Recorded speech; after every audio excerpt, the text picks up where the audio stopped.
There are several claims, including one of our own exclusives, claiming Samsung is releasing the Galaxy Z Fold 5 and Galaxy Z Flip 5 sooner than anticipated, and it seems that this may lead to further leaks in the future.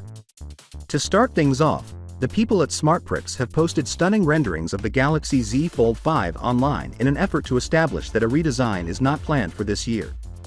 The Galaxy Z Fold 5 resembles the Z Fold 4 in terms of appearance, as you can see from the pictures.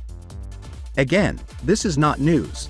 It is said that Samsung will release the Galaxy Z Fold 6 in 2024 with a refreshed design. However, it is too early to place much faith in these rumors as Samsung has not yet introduced this year's model.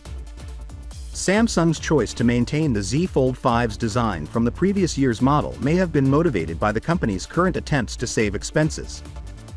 It's interesting to note that the Z Fold 5 doesn't seem to have discrete camera rings on the rear, a design element that Samsung has added to most of its phones this year, including the Galaxy S23 series. This would indicate that Samsung is choosing to offer a new device with a similar design while delaying the introduction of substantial upgrades since it is aware that the Galaxy Z Folds have not sold in large quantities.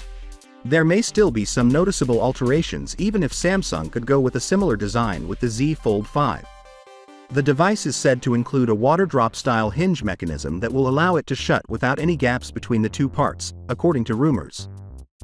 When the device is folded, this design element will make it less likely that the plastic folding screen will sustain accidental damage, resulting in a slightly thinner body.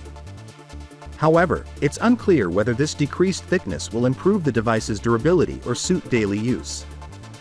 The normal year-over-year spec upgrades it will get should make the Galaxy Z Fold 5 an attractive device even if it doesn't have any, or enough, flashy upgrades or features. The CPU would get the most intriguing spec boost. The Qualcomm Snapdragon 8 Gen 2 for Galaxy processor, which is proprietary to Samsung and will power the Z Fold 5, is expected to improve performance and battery efficiency compared to earlier Z Fold models. Finally, what are your thoughts about it? So with that being said, let me know your thought in the comment below, and if you are new here, please subscribe. Peace out.